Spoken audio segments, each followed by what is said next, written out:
Assalamualaikum warahmatullahi wabarakatuh. Perkenalkan, nama saya Messi Desnarisa Somad dengan NPM 20110602400. Di sini saya akan menyampaikan materi tentang landasan dan konsep pengembangan kurikulum pendidikan di Indonesia.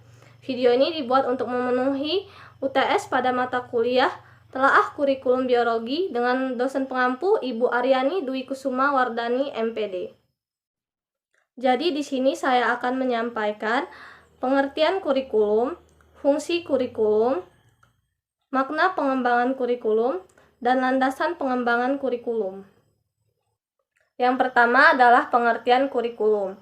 Kurikulum adalah suatu program pendidikan yang berisikan berbagai bahan ajar dan pengalaman belajar yang diprogramkan, direncanakan, dan dicanangkan secara sistemik atas dasar norma-norma yang berlaku yang dijadikan pedoman dalam proses pembelajaran bagi tenaga kependidikan dan peserta didik untuk mencapai tujuan pendidikan. Unsur-unsur dalam pengertian kurikulum ada 3, yaitu yang pertama seperangkat rencana, yang kedua pengaturan cara yang digunakan, dan yang ketiga pedoman kegiatan belajar mengajar. Selanjutnya, fungsi kurikulum. Pada dasarnya, kurikulum itu berfungsi sebagai pedoman atau acuan. Bagi guru, kurikulum itu berfungsi sebagai pedoman dalam melaksanakan proses pembelajaran. Bagi kepala sekolah dan pengawas, kurikulum itu berfungsi sebagai pedoman dalam melaksanakan supervisi atau pengawasan. Bagi orang tua, kurikulum itu berfungsi sebagai pedoman dalam membimbing anaknya belajar di rumah. Dan bagi masyarakat, kurikulum itu berfungsi sebagai pedoman untuk memberikan bantuan bagi terselenggaranya proses pendidikan di sekolah. Sedangkan bagi siswa itu sendiri, kurikulum berfungsi sebagai suatu pedoman belajar. Selain memiliki fungsi, kurikulum juga memiliki kegunaan. Yang pertama, kegunaan kurikulum bagi guru. Kurikulum sebagai pedoman bagi guru dalam merancang, melaksanakan, dan menilai kegiatan pembelajaran. Kemudian, kurikulum juga membantu guru untuk memperbaiki situasi belajar. Kurikulum membantu guru menunjang situasi belajar ke arah yang lebih baik, membantu guru dalam mengadakan evaluasi kemajuan kegiatan belajar mengajar, memberikan pengertian dan pemahaman yang baik bagi guru untuk menjalankan tugas sebagai pengajar yang baik di kelas. Dan kurikulum juga membantu mendorong guru untuk lebih kreatif dalam penyelenggaraan program pendidikan.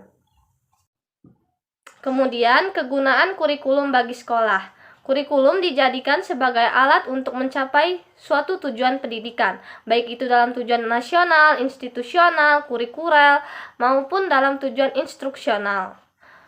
Dengan adanya suatu kurikulum, maka tujuan-tujuan pendidikan yang diinginkan oleh sekolah tertentu dapat tercapai. Mendorong terwujudnya otonomi sekolah dalam penyelenggaraan pendidikan KTSP, kemudian kurikulum juga kegunaannya memberi peluang yang lebih luas kepada sekolah-sekolah plus untuk mengembangkan kurikulum yang sesuai dengan kebutuhan KTSP. Kemudian, kegunaan kurikulum bagi masyarakat. Sebagai acuan untuk berpartisipasi dalam membimbing putra-putrinya di sekolah, dalam hal ini orang tua sebagai bagian dari masyarakat. Kemudian, dengan mengetahui suatu kurikulum sekolah, masyarakat dapat berpartisipasi dalam rangka mempelajari program pendidikan serta dapat memberikan kritik dan saran yang membangun dalam penyempurnaan program pendidikan sekolah. Selanjutnya, makna pengembangan kurikulum. Pengembangan kurikulum adalah proses perencanaan dan penyusunan kurikulum oleh pengembang kurikulum dan kegiatan yang dilakukan agar kurikulum yang dihasilkan dapat menjadi bahan ajar dan acuan yang digunakan untuk mencapai tujuan pendidikan nasional. Kurikulum merupakan alat untuk mencapai pendidikan yang dinamis. Hal ini berarti bahwa kurikulum harus senantiasa dikembangkan dan disempurnakan agar sesuai dengan laju perkembangan ilmu pengetahuan dan teknologi. Pengertian kurikulum yang semakin luas membuat para pelaksana kurikulum memberikan batasan sendiri terhadap kurikulum. Selanjutnya, landasan pengembangan kurikulum. Landasan pengembangan kurikulum pada hakikatnya merupakan faktor-faktor yang harus diperhatikan dan dipertimbangkan pada waktu mengembangkan kurikulum lembaga pendidikan baik di lingkungan sekolah maupun luar sekolah. Landasan utama dari kurikulum yaitu landasan filosofis. Sedangkan landasan yang lainnya yaitu hakikat ilmu pengetahuan, masyarakat dan kebudayaan, individu atau peserta didik, dan teori-teori belajar. Senada dengan pendapat Robert S. Zeiss, Ralph W. Tyler, dalam Orenstein dan Hanskin 1988 mengemukakan pandangan yang erat kaitannya dengan beberapa aspek yang melandasi suatu kurikulum, yaitu landasan filosofis, landasan psikologis, landasan sosiologis, dan landasan ilmu pengetahuan dan iptek. Di sini saya akan menjelaskan pengertian landasan-landasan tersebut. Yang pertama yaitu landasan filosofis.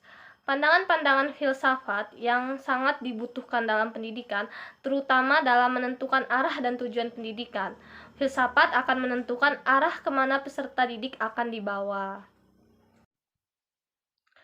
Yang kedua, landasan psikologis. Psikologi adalah ilmu yang mempelajari tingkah laku manusia, sedangkan kurikulum adalah upaya menentukan program pendidikan untuk mengubah perilaku manusia. Oleh sebab itu, pengembangan kurikulum harus dilandasi oleh psikologi sebagai acuan dalam menentukan apa dan bagaimana perilaku itu harus dikembangkan. Landasan psikologis mencakup yang pertama, perkembangan siswa dan kurikulum, dan yang kedua, psikologi belajar dan kurikulum. Yang ketiga yaitu landasan sosiologis. Landasan sosiologis mengarahkan kajian mengenai kurikulum yang dikaitkan dengan masyarakat, kebudayaan, dan perkembangan ilmu pengetahuan. Landasan sosiologis mencakup kurikulum dan masyarakat, serta kurikulum dan kebudayaan. Selanjutnya yaitu landasan ilmu pengetahuan dan iptek. Landasan ilmu pengetahuan dan iptek cukup luas, meliputi segala bidang kehidupan, seperti politik, ekonomi, sosial, budaya, keagamaan, keamanan, dan pendidikan.